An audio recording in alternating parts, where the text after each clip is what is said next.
You don't go against the voice of your people, because people will always present the majority. Regardless of how powerful you are, once your people stood, you have to pay attention to their demand. Because if you try ever to exist against their oppressor, trust me, things will end up looking very ugly. We have seen that in Tunisia, we have seen that in Egypt, we have seen that in different parts of Africa, including around the world. A lot of powerful leaders who try to resist against the oppressor or protest of their people, how they end up finish. Some of them, they end up running out because they did not have time to stay again in their country. They have to move to go in exile to other countries. I think with this being said, someone such as the President William Ruto should have understood already that he have failed people of Kenya. Keep an eye on the man in white overalls waving his arms earlier in the day. 25-year-old Erickson Chalo Mutisia was supposed to be at the butcher's shop where he worked, his mother said, but ended up here. CNN's camera captured him dancing until shots ring out. Police advanced towards the protesters. More shots and people run away. Amid the chaos, we spot Erickson again. He is lifeless on the sidewalk.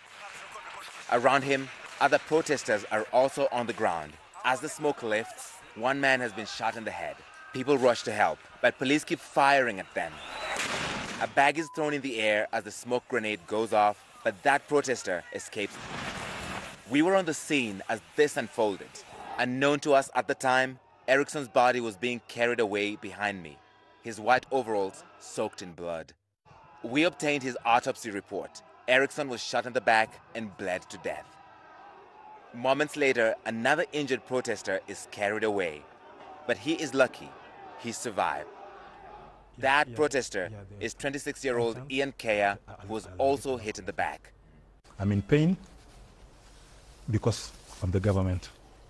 He was demonstrating because he's been jobless since he graduated 5 years ago. Our main mission is to change Kenya, to be a better Kenya. Yes, and if he doubts that he have not failed people of Kenya, then he should look on the street and look at those young people who are busy demonstrating how unhappy they are. They are busy protesting for President Ruto to leave office. Well, guys, how did we get to this point? How did we get to this point if President William Ruto was doing good for people of Kenya? How did we get to this point if President William Ruto have done what people of Kenya had asked him? When all this protest started about 3 weeks ago, it was something very simple, which President William Ruto with his government would have seen long time ago and tried to find a proper solution to this problem. Instead, what did they do in return? They decided to go and start attacking with violence to these people. They decided to start sending their police, who's supposed to be well trained in order for them to protect people of Kenya. They sent this police on the street for them to start attacking the protesters. Guys, we all know that in Kenya, whether it is any other country around the world, in each and every constitution, it is written for the right of protesters. When people are planning to protest against something, it is within their right. It is a way a nation or people does manifest how unhappy they are on a certain thing. But what happened? What happened in Kenya for things to just turn around like that?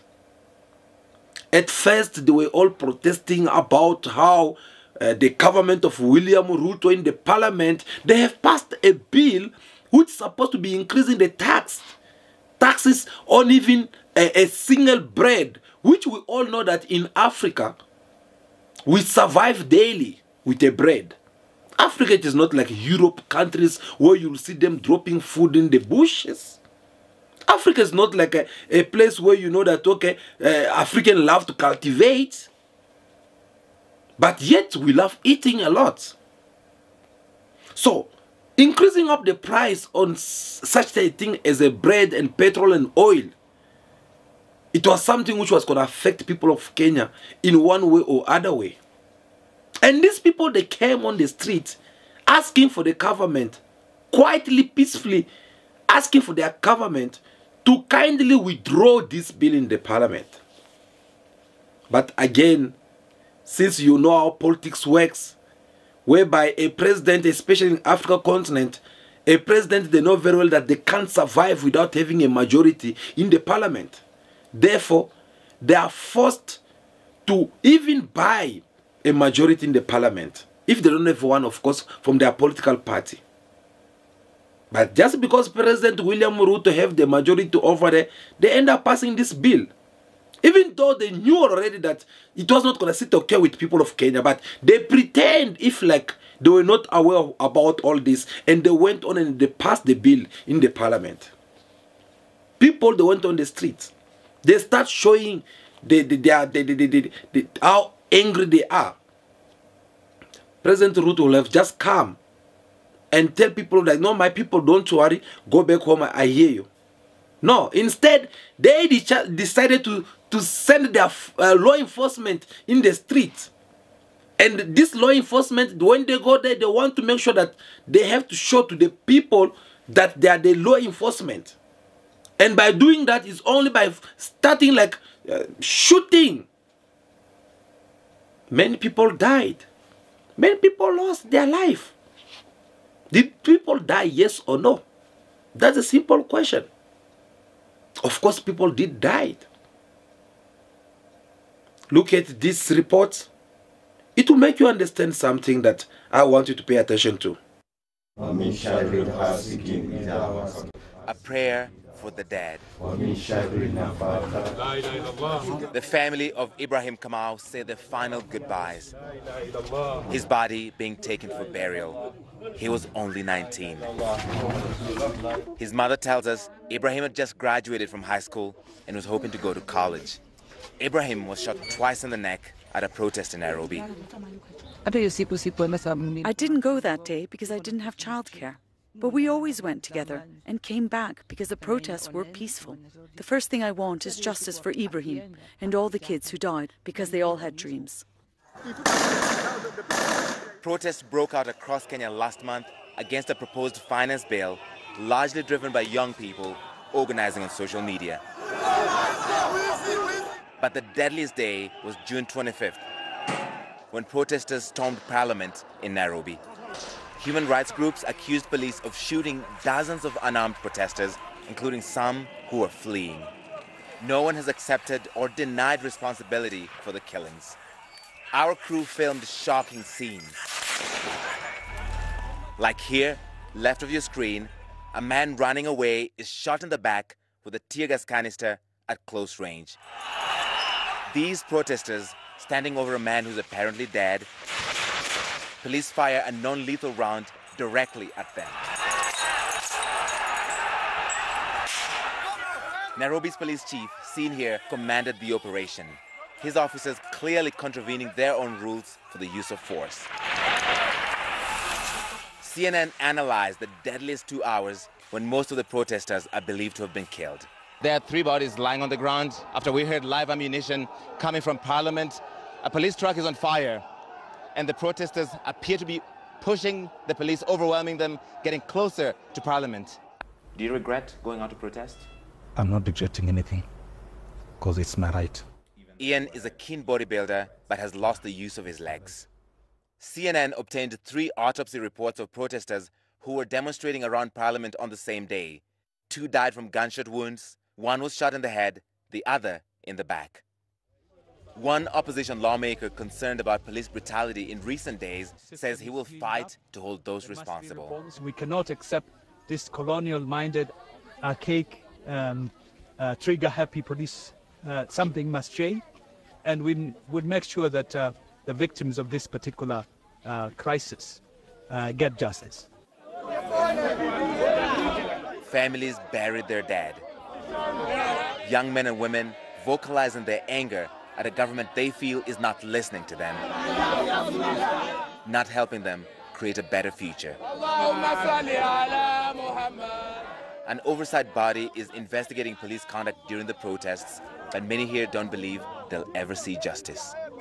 Like it or not, people died. Look at this young man who's in the white. This guy, he did not have a gun or a stone. He did not show any kind of sign of violence toward the law enforcement that day. This guy was protesting peacefully. Look at him. He's not holding anything. Or he's not even trying to pick up a stone so that he can throw at the police or whoever was in charge over there. But the next things, we have to see this man losing his life just like that. That was very painful. Now, if this man is a father, if this man is a husband, what will happen to his family? His mother, the father, the brothers. So they just lost their loved ones all just like that. Because the men come on the street asking for a peaceful withdrawal of this bill in the parliament. Now, you understand that is how people end up having this kind of anger toward William Ruto. Because I told you even before President William Ruto spoke, I said to you guys, if President William Ruto does not solve this problem right now, I'm afraid to say that these same protesters will become his nightmare. President Ruto is still in the office. This is his first term. And if I'm not mistaken, this could be his second year or third one. I'm not too sure.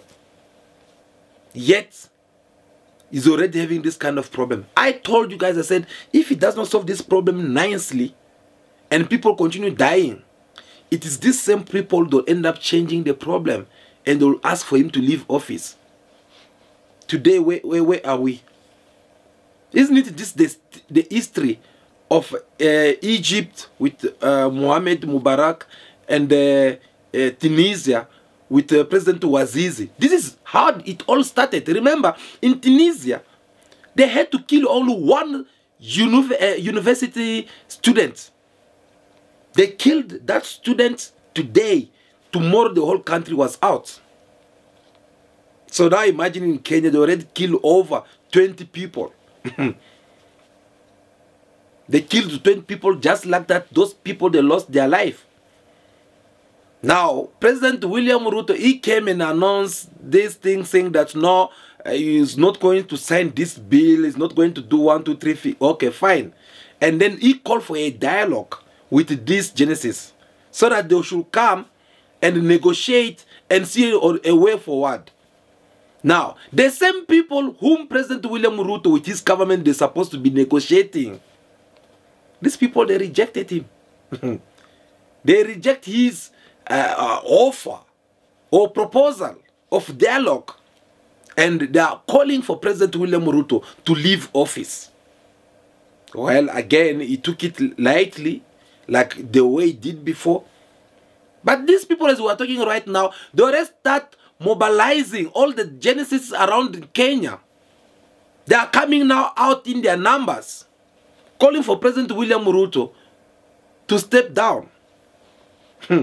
Which I doubt, which I know for sure that African leaders, this is where they'll raise all their tailors between their legs, and they'll try to man up. They'll try to show you how powerful they are. But they usually forget of one thing, which is committing crime that will catch them soon or later. That's how you see most of them, once they remove them in power like that, they're now busy running to their Western countries. President William Ruto betrayed people of Kenya. Yes. His vision was nice, but we don't know what happened in the last minute. I'm not the one who said this. Even Julius Malema, when he visited Kenya recently, he spoke about it. He said that I don't recognize this man anymore because what he had said during his campaign and at the beginning of his mandate is not what he's doing today. How would you go and welcome a criminal whom his parents, they have done the worst to the people of Kenya? Killed many people in the army of Mau Mau. And the next things you welcome the king child in Kenya, putting red carpet for him, the men walking freely. The next things they invite him in the US by Joe Biden. They welcoming him there. The moment they see him surfing the red carpet, he lost control. Did you see what he had to say in the interview whenever they were asking him questions about black people who are found in Caribbean, people of Haiti, people of Jamaica, people of Africa, people of Kenya? Did you hear what was his language? That is how you know that one of us have sell out his people. So President William Ruto, he should not take this as a joke. He should not take this protest as a kind of like people taking a walk or what. No. He should consider this as a big threat to his mandate. And if he does not humble himself and find a proper way to negotiate with people of Kenya, well, he must know that the West is up to come for him. That's all I can tell him. Because everywhere I have come across when comes this kind of people protesting against their own government or their own president, it is either the president humble himself by granting these people what they're asking for, or finding a proper easy way by begging them, apologizing for whatsoever have happened, apologize and find a proper way to make these people believe in your words, or you have to face them through the protest all over around the country. Because remember, when these things are happening, well, it is busy killing the economy of Kenya. Proof to that, go and check the currency. Go and check between Kenya's, is it Kenya Cedi or Cedi, their money, local money. Go and compare it to the US dollar. You'll find out that like things have just dropped, like their money even lost the value. Why? Because people are protesting out there. So, my counseling to President William Ruto, he should not take this lightly. He should find a proper way. If he still wants to stay in that office, then he should first humble himself by first apologizing to the people of Kenya, especially these Genesis who are protesting. He should apologize to them and then find a proper proposal that he can come up with, or ask them what do they want out of them asking him to leave office. If they have something much better that they can also compromise for him to remain in the office, well, that would be good. But otherwise, I don't see President William Ruto lasting in that office, because, again, remember how he get inside the office. When he was busy zoning, the main opposition political party, they were busy protesting, remember? They contested this election. This opposition leader called by the name of Odimba or Really Odimba, something like that. You can correct me, I'm not good with pronunciations of other names. This man with his people, they were on the streets contesting the elections because they believe that no, they should be the one winning. So you already have some kind of enemies, or a group of people, or an ethnic of people who's out there and they don't want to see you as a president. Now you are coming, you start making even more big mistake of killing people. Today, these protests which are taking place in Kenya, it does not wear any political party. It does not have any politician leader or any tribe. The protesters in Kenya right now, they are known by the name of Genesis. That the young ones who just decided to say that no, we want to make sure that we secure our future. Now it's this kind of people you want to go and fight with them. So I think before things get more worse, President William Ruto should know that we don't need to be seeing innocent people dying through the real bullet or anything like that. He's a wise man. I trust him, and I hope he could understand our message this time and do what is right for people of Kenya, because we know that if peace have to reign over the whole entire Africa will also feel better. So I hope this message reached to President William Ruto and to his whole entire cabinet, so that they can do what is good. And to all my brothers, especially Genesis over there in Kenya, we are all together, okay? No one deserves to die because you are claiming for something which is more rightful for you. No one deserves to die for that. So just know that we might be far from you guys, but we are all together and we are praying for you so that everything will just go okay. Guys, thank you so much for taking your time to watch this video until now. We really do appreciate your presence in this channel, Cool Buzz TV. It is a big family. Please do us a favor by liking this video in your numbers. Give us your thumbs up. We really do appreciate, because that's what we do here. This is a Pan-African platform which we had created for you and me, so that we can be able to be having conversation that concern Africa continent, to be having conversation on how to develop Africa continent, to also be having conversation on how to distance Africa continent from the Western mafia and remove them away from Africa continent. So if you really want to catch us in our next video and you have not yet subscribed, I'm inviting you, please go ahead and subscribe to this beautiful channel, to this big family of Cool Buzz TV, so that whenever we are live here, you'll be able again to join us. With that being said, we really do appreciate. Feel free to drop us your comments about what we just discussed or about what is happening over there in Kenya. Drop us your comment in the comment section. We'll have a look on it, because we really do have time to look at your comment. That's where we get to understand what is happening also. So we are looking forward to see on what you will have to tell us in the comment section. But with all that being said, for now, continue to be yourself. Be good, be kind, have respect for everyone in order for it to be respected. May God bless you all. I'll see you again very soon in our next video. Ciao, ciao.